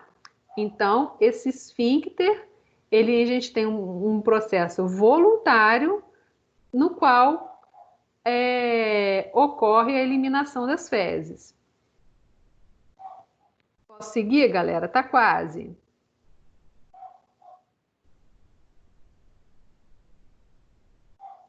Quem cala, consente. Vamos lá, tá quase. Anexos do canal alimentar. A gente já falou sobre o apêndice, né? A gente já falou no sistema linfático da importância dele. Então, vamos falar dele em relação ao sistema digestório. Como relatado em aulas anteriores, estudos apontam que o apêndice pode ser considerado um órgão anexo do sistema digestório. Uma nova pesquisa de microbiólogos australianos e franceses concluíram que o órgão, no caso o apêndice, ele é fundamental no papel de povoar o sistema digestório com bactérias que colaboram no sistema imunológico e no sistema digestório, tá? Se vocês quiserem ler a pesquisa, é uma pesquisa em inglês, ela está aqui embaixo, vocês podem colocar esse link, tá? Mas eu estou colocando uma partezinha aqui para vocês. Então, esses pesquisadores, esses heróis da história, né? O que eles falaram em relação ao apêndice? O que o apêndice faz? O que tem dentro do apêndice, né? Que existem células chamadas de linfócitos inatos. Gente, eu não vou cobrar o nome desses linfócitos. Eu estou só contando para vocês o que aconteceu, tá? Eu não vou cobrar o nome desses linfócitos. Não precisem ficar desesperados. Mas vocês precisam saber que ele faz parte do sistema digestório e do sistema imunológico, tá? Então, eles são soldados do sistema imunológico que protegem o órgão de ataques de bactérias, né? E elas cuidam da defesa do nosso organismo contra micro-organismos invasores, tá? Quando esses linfócitos falham, o apêndice se inflama e a gente tem aquela comorbidade que a gente já estudou, que é o apendicite, tá? Então, dentro do apêndice existem bactérias que são muito importantes para a flora intestinal e para a flora do sistema digestório, tá? Então, não vem ao caso a gente saber o nome de bactéria, de nada, vamos deixar isso quieto, mas é importante que a gente saiba que elas existem e que elas auxiliam no sistema digestório, tá? Então, o microbioma equilibrado, ele é fundamental para a saúde geral da pessoa, tá? Então, a gente consegue se recuperar de doenças, a gente consegue se recuperar de ameaças bacterianas, de intoxicação. Então, o apêndice ele é importante como depósito de bactéria e ele também funciona como auxiliar no sistema digestivo. É isso que eu preciso que vocês saibam, tá? Essa historinha eu contei para vocês saberem o que estava acontecendo, mas eu não vou cobrar isso de vocês, tá? Então, vamos lá, galera, já está terminando. Vamos falar do fígado, desse órgão enorme, lindo, maravilhoso, que a gente precisa cuidar muito bem delezinho, tá? Voltando, não vou falar de fisiologia, vamos dar uma pincelada em anatomia. Só uma pincelada, não vou falar dos vasos que chegam, que saem, não vou falar das artérias, porque senão vai ser muita coisa na cabeça de vocês, tá? Mas, de uma forma geral, o fígado é a mais volumosa víscera do corpo humano e ela está na cavidade abdominal. Qual a localização do fígado? Ele está voltado para o lado direito, tá? E quem está acima dele? O diafragma. E quem está abaixo? Tá? Ele está um pouquinho abaixo do estômago, um pouquinho encostado no estômago e um pouquinho no intestino. O fígado é o maior órgão do corpo humano, tá? O fígado, ele se divide em várias partes, gente. Então, eu tenho o lobo direito, o lobo esquerdo, o lobo caudado e o lobo quadrado. Mas eu não vou ficar cobrando essas partes do fígado para vocês, não, tá? O que é importante que vocês saibam? Que ele desempenha muitas funções no nosso organismo. Ele armazena e libera glicose, ele metaboliza lipídios, ele entra no metabolismo das proteínas e ele também entra na síntese das proteínas plasmáticas. Mas em relação ao sistema digestório, o que é importante a gente saber? É importante a gente saber que ele produz a bile, tá? Ele produz e secreta a bile.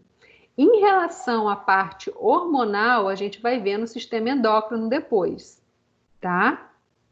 Então, o que o fígado faz? Ele emulsifica a gordura durante o processo de digestão através da bile, tá? Então, vamos falar da função digestiva do fígado. O que ele faz? Ele produz a bile.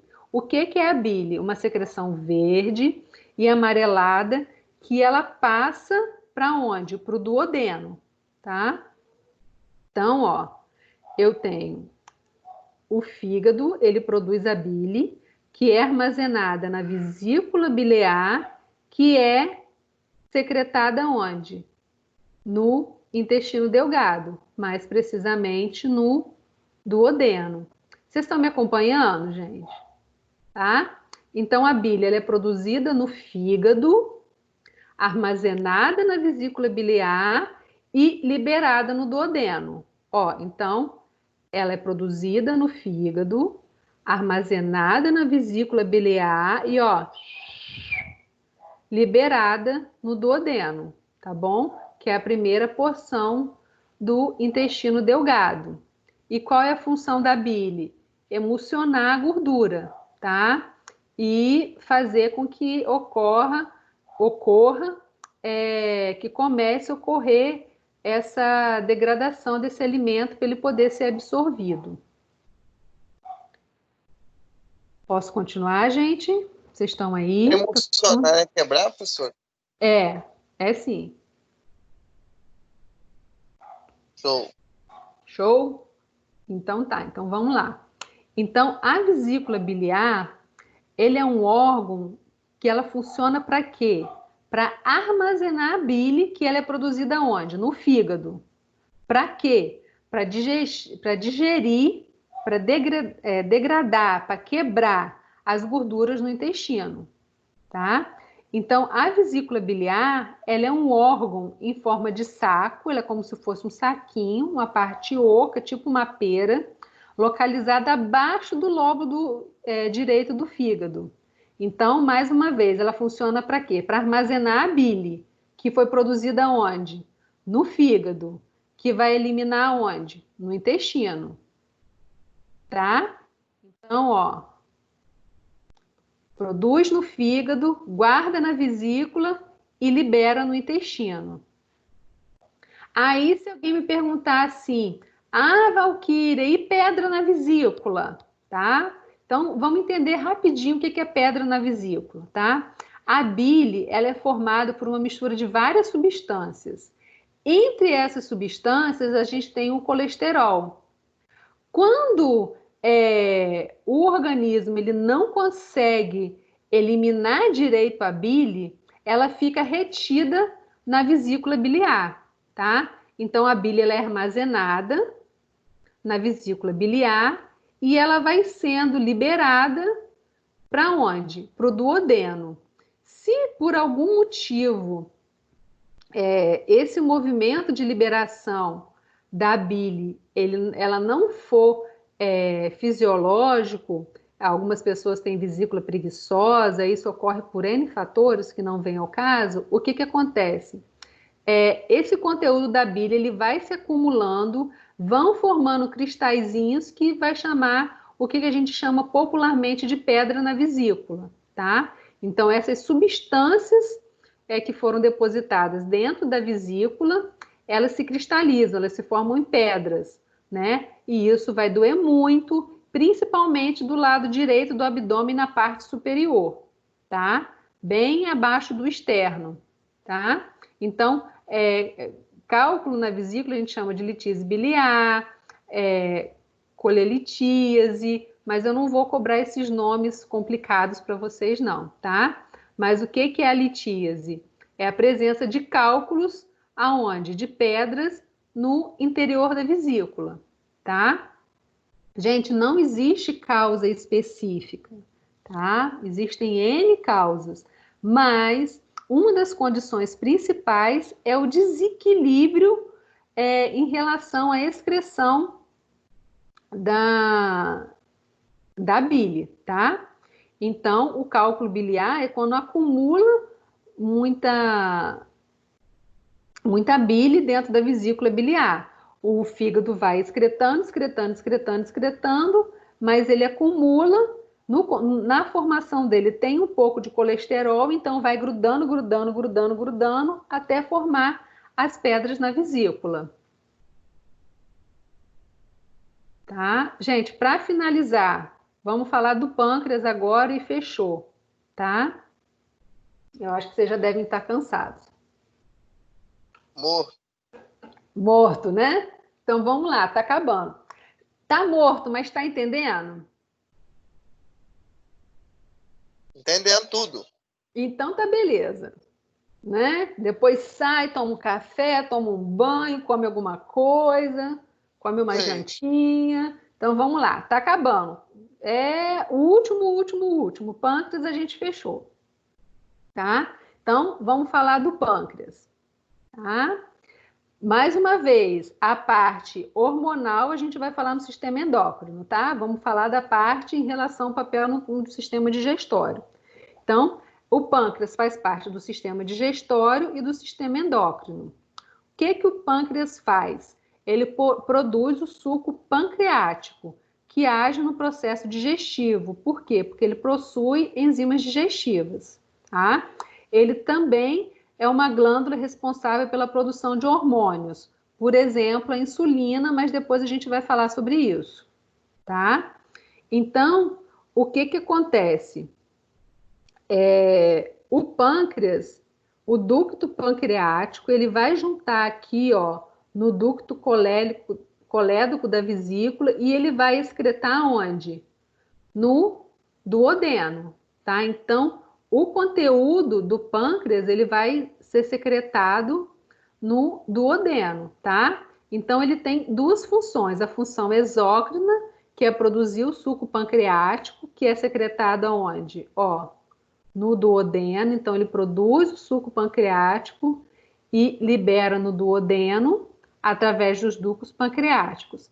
E ele tem a função endócrina, que a gente vai ver depois, que é a liberação de insulina e de glucagon para o sangue, tá?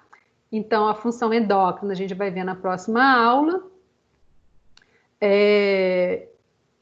né? Porque a gente vai ver na próxima aula para poder não embolar a cabeça de vocês. Deixa eu pular essa parte, tá? Então, quais são as principais doenças que afetam o pâncreas, para a gente finalizar?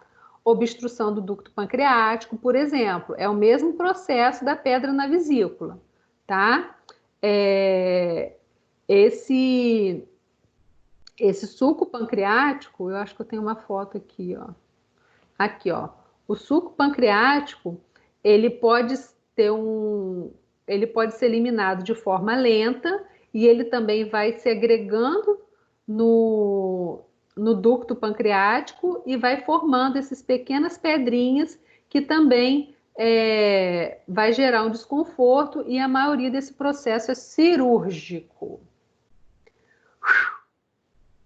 Sobrevivemos? Até aqui, sim. Deixa eu ver a carinha de vocês. Quem está comigo aí? Sobrevivemos mais um dia, professora. Valdinei sumiu, mas voltou. Prazer. Ai, que bonitinho, ó. Estão inteiros aí, ó. Aguentaria. Sim, professor, eu tive que Já sair. até cochilei. Valdinei, a gente falou bastante coisa. Depois você assiste a aula. Se você tiver alguma dúvida, depois você me fala. Gente, a outra tá cheia de trancinha linda lá, ó, que espetáculo. Gente, alguma dúvida da aula de hoje? Eu sei que é muita coisa, mas o mais importante é que vocês tenham entendido. Entenderam? Depois assiste a aula de novo. A aula foi gravada, tá? Assiste a aula de novo. Qualquer coisa, me perguntem, tá? Valdinei, você assiste qualquer coisa, se você tiver alguma dúvida, depois você me pergunta, tá bom? Acho que foi só a Valdinei. Ok. Aí precisou voltar. Mas alguém tem alguma dúvida, gente? Foi tranquilo? Eu sei que foi cansativo, mas deu para entender? Eu só tenho uma dúvida, professor. Quem tá Sobre a falando? questão do pâncreas. Neto, Fala, Neto. pode ter pancreatite, certo? Uhum. Mas pode ter alguma alteração que possa acontecer um dia e voltar ao normal, por exemplo? Aí tem que tratar com medicação, Ah, entendi. entendeu? Aí tem que fazer uma medicação específica. Como eu já tinha dado muita doença, eu resolvi não colocar pancreatite, eu coloquei só a questão das pedras. Entendi. Valquíria, quando a pessoa retira o pâncreas, ela depois tem que continuar, tem que tomar algum remédio para suprir? Vai ter. E no Mas aí toma caso, pro resto da aí vida? vai ter um dos problemas vai ser a questão da função endócrina, né? Porque ela libera insulina e glucagon. Aí tem a Então. questão do diabetes, aí é bem complexo, tem que fazer um tratamento bem redondinho com o endócrino. Aí a pessoa que retira o pâncreas, então ela fica mais suscetível a ter diabetes? Com certeza. Então ela tem que tomar esse remédio pro resto da vida dela. Tem que ficar redondinho com o endócrino, tem que seguir ali as orientações do endócrino direitinho, né? A gente vai ver quando a gente for estudar sistema endócrino, mas aí como é que vai ficar Mas essa aí questão na parte do sistema digestório, retirando o pâncreas não atrapalha muito, então vamos dizer Não assim. atrapalha muito, mas o endócrino atrapalha mais. Ah, então tá, eu queria saber, era da parte do digestivo. Show. Tem, mas Não vai atrapalhar tem, igual mas no endócrino. não é na proporção tão grande quanto é em relação ao sistema endócrino. Ah, entendi. Claro que faz falta, faz, mas a falta, abre aspas, maior seria no endócrino. Entendi. Obrigada. Nada. Gente, podemos finalizar? Obrigado por vocês terem esperado. Essa conexão doidou aqui, não sei o que foi. Aliás, não foi a conexão, foi o sistema, que a minha conexão estava funcionando direitinho. Tá? Então, obrigado por vocês terem ficado até agora. Eu sei que foi bastante coisa, mas eu espero que vocês tenham entendido, tá? E o mais importante é entender. Depois a gente entra nessa questão de memorizar, tá bom? Shirley, que ficou comigo até agora, vai receber meu beijo em nome de todo mundo, ó. Beijão. Obrigada. Beijo, professora. Boa Fiquem noite. com Tamo junto. Deus, galera. Se Boa cuide, noite. tá? Eu também. Até semana que vem. Beijo. Olha Boa só, noite. Tchau. eu vou mandar a matéria por e-mail, que eu não estou conseguindo inserir o conteúdo pelo WhatsApp, tá? Aí eu vou colocar no e-mail de vocês, tá bom? Show. Tem exercício essa semana não, professor? Tem sim, filho. Ah, pensei que não ter, não. Tá? Tem que ter um exercíciozinho, senão Certo. perde a graça. Não, depois de Claro. quase 100 slides, você acha que ela ia deixar passar 100? Ah, hoje é o mais gostoso de se fazer. Sempre tem que ter. É verdade. Depois de 99 slides eu ia deixar sem exercício, não ia pode. deixar passar essa. Ah, Valquíria, semana que vem não vai ter aula, não? Porque dia 11 é feriado, né? Agora que eu lembrei disso. Dia 11 acho que é Corpus Christi, uma coisa assim. É verdade. Tá até anotado aqui, é feriado. Então a gente não vai ter aula.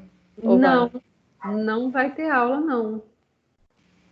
Não vai ter aula, não. Eu confirmo com vocês, mas eu até anotei aqui na minha organização das aulas, foi bom você falar.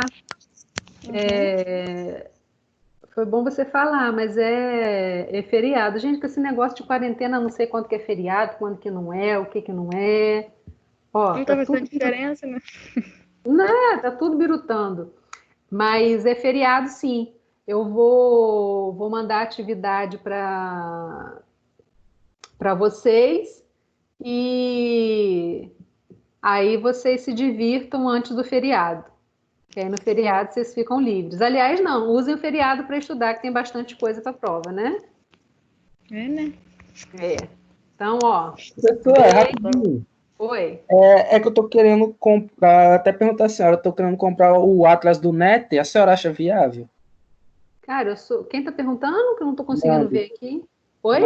Nando. Nando, eu sou apaixonada no Néter. Eu tenho Néter. Eu tô querendo comprar, porque, tipo, é inviável a gente aprender tudo na faculdade, né? Então, eu tô querendo Não, comprar. na minha vida acadêmica, um dos primeiros livros que eu comprei foi o Néter. Eu sou, assim, tenho sua bota, existem outros, mas pessoalmente, Valquíria, eu só tenho paixão pelo Néter. Eu falei, pô, vou perguntar a ela que ela sabe, né? Então, vou perguntar a ela. Existem outros atlas que são excelentes, mas é pessoal isso, entendeu? Eu tenho paixão pelo Néter, eu gosto muito do Néter. O Néter, ele é mais real, entendeu? Entendi. O meu Néter já está até meio capenguinha, que mexe para lá e mexe para cá, mas eu acho válido sim. Eu vou comprar um para mim, para virar um expert em anatomia. Existem editoras que você consegue comprar o livro em PDF, dá uma olhada. Não é porque a minha mãe ela tem desconto em algumas livrarias pelo fato de ser advogada, entendeu? Show, show. Aí ela vai comprar um para mim, vai ver se acha e vai pedir um para mim. Foi o que eu te falei, existem outros fantásticos, mas assim, você perguntou a nível pessoal, eu gosto muito do Néter. Então, já sei com quem vou tirar minhas dúvidas. Só falar, tá Tá bom? bom. Obrigado. Gente, Tchau, ó, tchau. Boa semana. beijão para vocês, fiquem com Deus, Beijo, tá? boa noite. Eu também. Beijo, tchau. Beijo. Beijo, tchau.